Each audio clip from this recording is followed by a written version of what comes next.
अस्सलाम वालेकुम दोस्तों, उम्मीद करता हूँ कि खैरियत से होंगे। आज हम अपने जेनिक्स प्रोब के अंदर इंडोर टेस्टिंग परफॉर्म करेंगे। 2G, 3G और 4G की हमने टेस्टिंग परफॉर्म करनी है, तो इसको हम आउटडोर मैप को यहाँ से क्लोज कर देंगे और यहाँ से हम अपने इंडोर मैप को ओपन कर लेंगे। पैरामीटर्स के अंदर मेरे ये दोनों हैंडसेट जो है वो इस वक्त 4G के ऊपर हैं, तो मैं अपने MS1 के ऊपर जो है वो अपना MS1 आइडल रखना चाहूँगा और MS2 जो मेरा होगा वो डेडिकेटेड होगा। तो MS1 के ऊपर मैं अपना डाटा ऑफ कर देता हूँ ताकि मैं आइडल की टेस्टिंग कर सकूँ। मैंने अपने MS1 से डाटा ऑफ कर दिया है और आते हैं अपने मैप के अंदर। तो मैप के अंदर मैं अपना इंडोर मैप ओपन कर लेता हूँ। ये मेरा इंडोर मैप ओपन हो चुका है और थोड़ा सा इसका हम इंट्रोडक्शन देख लेते हैं। हमारे पास यहाँ पे ये डेटा लेयर आ रही है जिसके अंदर मेरे पास LT सेल हैं, जो कि मैंने अपनी एक्सेल शीट अपलोड की हुई है डेटाबेस की, जिसके अंदर मेरे पास साइट्स की डिटेल है। इसी तरह मेरे पास यहाँ पे MS1 आ रहा है। MS1 के अंदर मेरे पास यहाँ पे इसके ऑल पैरामीटर्स आ रहे हैं, जिसमें सबसे पहले GSM के अंदर RX क्वालिटी और RX लेवल्स आ रहे हैं मेरे पास। इसी तरह मेरे पास WCDMA 3G के लिए इस्तेमाल होता है। इसके अंदर मेरे पास EC ओवर IO, जिसको हम ECNO भी बोलते हैं, और इसी तरह RSC भी हमारे पास आ रहा है। इसी तरह हमारे पास 4G के अंदर LTE आ रहा है। तो यहाँ से मैं अपने इन सारे पैरामीटर्स को सिलेक्ट करूँगा और इसी तरह MS2 के अंदर मैं अपने सारे पैरामीटर्स को सिलेक्ट कर लूँगा। तो दोस्तों, टेस्ट परफॉर्म करने के लिए सबसे पहले हमें अपनी लॉग फाइल्स को किस तरीके से सेव करते हैं वो हमें पता होना चाहिए। तो यहाँ से स्टार्ट रिकॉर्ड के बटन पे हम क्लिक करके अपनी लॉग फाइल को सेव करेंगे। तो मैं स्टार्ट पे क्लिक करता हूँ और जेनिक्स लॉग फाइल के फोल्डर के अंदर मैं अपनी ये फाइल सेव कर लेता हूँ। और ये मेरा जो अभी टेस्ट होगा वो MS1 मेरा 4G आइडल पे होगा और MS2 मेरा जो है वो 4G डेडिकेटेड पे होगा। ये इसको 4G डाटा में कर लेता हूँ। तो MS1 के ऊपर मैंने डाटा ऑफ किया हुआ है और MS1 मेरी आइडल लॉग फाइल होगी और इसी तरह MS2 जो मेरा है वो उसके ऊपर मैं डाटा यूज़ करूँगा। तो डाटा यूज़ करने के लिए सबसे पहले मुझे अपने गूगल में जाना है और वहाँ पे मुझे अपनी टेस्ट फाइल को डाउनलोड करना है।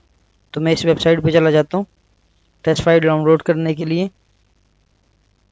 यहाँ से आप अपनी टेस्ट फाइल्स को डाउनलोड कर सकते हैं। मैंने ऑलरेडी IDM में की हुई है, तो मैं अपने इंटरनेट डाउनलोड मैनेजर में जाता हूँ और यहाँ से इन टेस्ट फाइलों को डाउनलोड पे लगा देता हूँ। तो ये मैंने अपनी टेस्ट फाइल स्टार्ट कर दी है, जो कि मेरी डाउनलोडिंग अभी स्टार्ट हो जाएगी।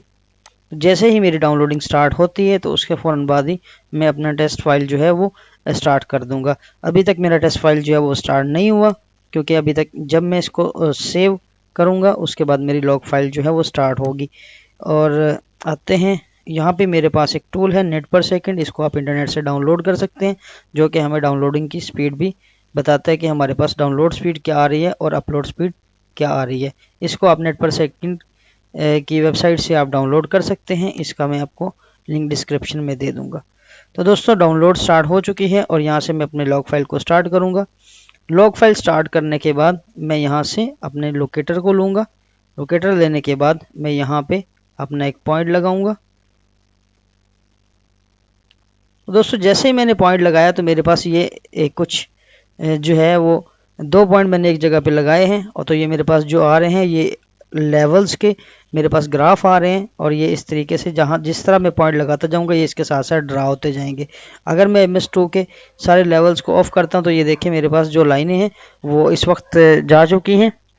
और जैसे ही मैं इसको चेक करता हूँ तो मेरे पास ये 2 लाइंस, ये 2 डॉट्स जो है मेरे पास शो हो रहे हैं। तो इसी तरीके से ये जो 2 डॉट्स हैं वो बेसिकली एक मेरे पास साइनार का है और दूसरा मेरे पास RSRP का है। इसी तरह MS1 की बात करें तो MS1 पे भी ये मेरे पास एक साइनार का है और इसी तरह मेरे पास ये RSRP का इंडिकेटर है। तो दोस्तों, मेरे पास डाटा डाउनलोड हो रहा है, इसको मैं अपने नेट पर सेकंड से मॉनिटर कर सकता हूँ। ये मेरे पास जो इस वक्त स्पीड है वो ये आ रही है। तो इसी तरह मैं अब क्या करूँगा, कोई अपने टाइम इंटरवल को खुद डिवाइड करूँगा। अगर कोई टाइम रिस्ट्रिक्शन हो तो आप 1-1 मिनट के बाद आप यहाँ पे डॉट लगा सकते हो। तो मैंने 30 या 40 सेकंड के बाद मैं यहाँ पे डॉट लगाऊंगा और डॉट लगाने के बाद ये मेरे पास ये इसके लेवल्स जो हैं वो यहाँ पे ड्रा हो जाएंगे। इसी तरीके से 30 सेकंड के बाद मैं यहाँ पे ड्रॉ लगा के इसी तरीके से मैं ये बॉक्स बनाऊंगा और बॉक्स बनाने के बाद इन लॉग फाइल्स को सेव कर लूँगा अपने पास, जिसका हम असिस्टेंट के अंदर एनालाइज करेंगे। एनालाइज करके ये देखेंगे कि हमारे पास जो रिजल्ट्स हैं वो क्या आ रहे हैं, लेवल्स वगैरह क्या आ रहे हैं। यहाँ पे ऑन द स्पॉट भी हम अपने पैरामीटर्स के अंदर अपने लेवल्स को देख सकते हैं। तो मेरे पास RSRP के जो लेवल्स हैं -79 आ रहे हैं। इसी तरह मेरे पास RSRQ के ये लेवल्स आ रहे हैं और मेरे पास ERFCN 1276 आ रहा है। और ये मेरे पास इसके ये सर्विंग सेल है और इसके साथ ये नाइबर में जो नाइबरिंग सेल है वो मेरे पास आ रहे हैं। और इसी तरह इसके पैरामीटर्स के अंदर ये इसके पास ये हमारे पास PCI भी यहाँ पे सर्विंग में भी आ रहा है और यहाँ पे पैरामीटर्स के अंदर भी आ रहा है। और ये हमारे पास इसी तरह 3G के पैरामीटर्स शो हो रहे होते हैं। अगर हम अपने इवेंट्स की बात करें तो ये हमारे अगर ऑल इवेंट्स की बात करें तो ये देखें हमारे पास जो इवेंट्स ट्रिगर हो रहे हैं वो यहाँ पे हो रहे हैं। फर्स्ट पे जाते हैं, ये मेरे पास ये जो इवेंट्स हैं वो ये इस वक्त मेरे पास चल रहे हैं। तो अभी मैंने अपना डाटा डाउनलोड पे लगाया हुआ है। तो MS1 के ऊपर मेरे पास जो है वो मोबाइल फ़ोन आइडल पे है और इसी तरह MS2 के ऊपर मैंने डाटा चलाया हुआ है। तो दोस्तों इस तरीके से हम अपनी इन सारी चीज़ों को देखते हुए अपनी टेस्टिंग परफॉर्म कर सकते हैं। तो टाइम ज़्यादा हो गया है तो मुझे यहाँ पे आके अपने इस बॉक्स को कंप्लीट करना है। तो अगर मैं अपने डाउनलोडिंग की तरफ आता हूँ तो नेट पर सेकंड के अंदर मेरे पास ये डाउनलोड स्पीड जो है मेरे पास ये आ रही है। और इसी तरह मैं अपने इसको इंटरनेट डाउनलोड मैनेजर से भी इसको मॉनिटर कर सकता हूँ। तो यहाँ पे आप चेक कर सकते हैं कि मेरे पास डाटा डाउनलोड हो रहा है और ट्रांसफ़र रेट मेरे पास आ रहा है।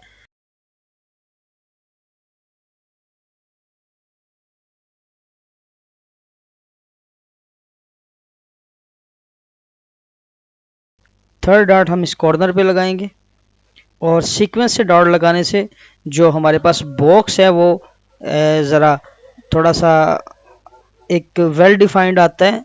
हम यहाँ पे इंडोर टेस्टिंग करते हुए डॉट बाय डॉट भी लगा सकते हैं, लेकिन उसकी वजह से हमारे पास ये जो लाइन है ये टेढ़ी हो जाती है। तो इसकी वजह से हम अपने कॉर्नर पे डॉट लगाते हैं, उससे हमारे पास जो बॉक्स प्रोफेशनली बन के आता है वो बहुत ही वेल एक्यूरेट बन के आता है। ये आप देख सकते हैं कि ये बिल्कुल स्ट्रेट लाइंस हैं। तो इस तरीके से आपने इन बॉक्स की लाइंस को बिल्कुल स्ट्रेट लगाना है ताकि आपका जो वर्क है वो बिल्कुल रिप्रेजेंट करते हुए अच्छा काम दिखाई दे और आपके जो बॉक्स बना हो वो टेढ़ा मेढ़ा ना बना हो, बिल्कुल एक्यूरेट तरीके से बनाओ।